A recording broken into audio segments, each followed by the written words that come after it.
बच्चों, कैसे हैं आप सब। आज हम पाठ 6 पढ़ेंगे जिसका नाम है रक्त और हमारा शरीर। यह पाठ पाठ्य पुस्तक वसंत के भाग 2 से लिया गया है और इसके लेखक हैं श्री यतीश अग्रवाल जी। तो आइए पाठ देखते हैं। दिव्या अनिल की छोटी बहन है। कमजोरी के कारण वह थकान अनुभव करती है तथा उसका मन किसी काम में नहीं लगता है। डॉक्टर को दिखाने पर पता चलता है कि उसे रक्त की कमी है। उन्होंने दिव्या को रक्त की जांच के लिए भेज दिया। अनिल को अपनी जान पहचान की डॉक्टर दीदी मिल गई थी। उन्होंने दिव्या की उंगली से रक्त की कुछ बूंदें लेकर शीशी में डाल दी और स्लाइड पर लगा दिया तथा अगले दिन रिपोर्ट के लिए बुलाया। अगले दिन उन्होंने दिव्या को रिपोर्ट देते समय अनिल को बताया कि दिव्या को एनीमिया है। अनिल के मन में एनीमिया को जानने की उत्सुकता बढ़ गई। रक्त लाल रंग के द्रव जैसा दिखता है जो भानुमति के पिटारे से कम नहीं। इसके 2 भाग होते हैं, पहला प्लाज्मा और दूसरा वह जिसमें लाल सफ़ेद रंगहीन छोटे बड़े कण बिंबाणु यानी कि प्लेटलेट जिस पर छोटी छोटी बालूशाही जैसी रचना देखकर वह उछल पड़ा। लाल कण बालूशाही की तरह गोल और बीच में दबे हुए होते हैं।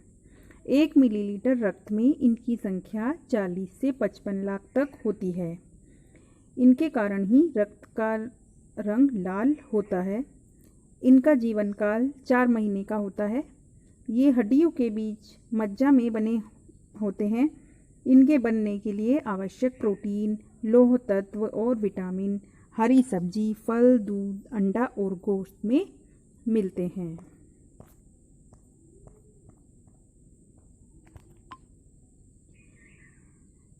एनीमिया और उसके कारण।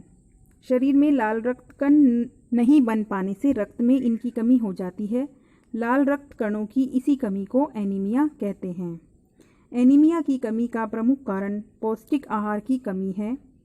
इसके अलावा पेट में कीड़ों का हो जाना भी है। ये कीड़े दूषित जल, खाद्य पदार्थों के माध्यम से हमारे शरीर में प्रवेश कर जाते हैं।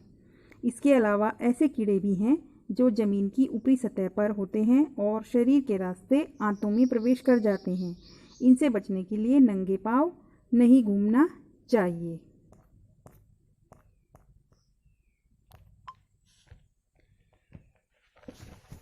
यह कण हमारे शरीर के वीर सिपाही हैं, यानी कि सफ़ेद रक्त कण और बिंबाणु हमारे शरीर के वीर सिपाही हैं। शरीर पर हमला करने वाले रोगाणुओं से मुकाबला करते हैं और रोगों से हमारी रक्षा करते हैं। ये रक्त जमने की प्रक्रिया में मदद करते हैं। प्लाज्मा में पाई जाने वाली विशेष तरह की प्रोटीन एक जाली बनाती है जिससे ये चिपक जाते हैं और रक्त का बहना रोक देते हैं। गहरा घाव होने और रक्त बहने की दशा में तुरंत डॉक्टर के पास ले जाना चाहिए। डॉक्टर के पास पहुंचने तक चोट के स्थान पर साफ कपड़ा बांध देना चाहिए, किंतु अधिक रक्त बह जाने पर खून चढ़ाना आवश्यक हो जाता है। रक्त अपने विशेष गुणों के आधार पर 4 प्रकार के होते हैं। किसी जरूरतमंद व्यक्ति को रक्त तभी चढ़ाया जाता है जब उसकी जांच कर ली जाती है। ब्लड बैंक और रक्तदान। हर बड़े अस्पताल में ब्लड बैंक होते हैं जहां सभी समूहों का रक्त सुरक्षित रखा जाता है। ब्लड बैंकों में रक्त का भंडार बनाए रखने के लिए हमें समय समय पर रक्तदान करना चाहिए।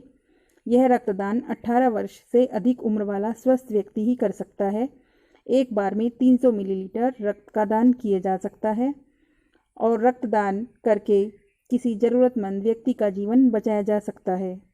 अनिल ने बड़े होने पर रक्तदान का वायदा किया और डॉक्टर दीदी ने पीठ ठोककर उसको शाबाशी दी। धन्यवाद।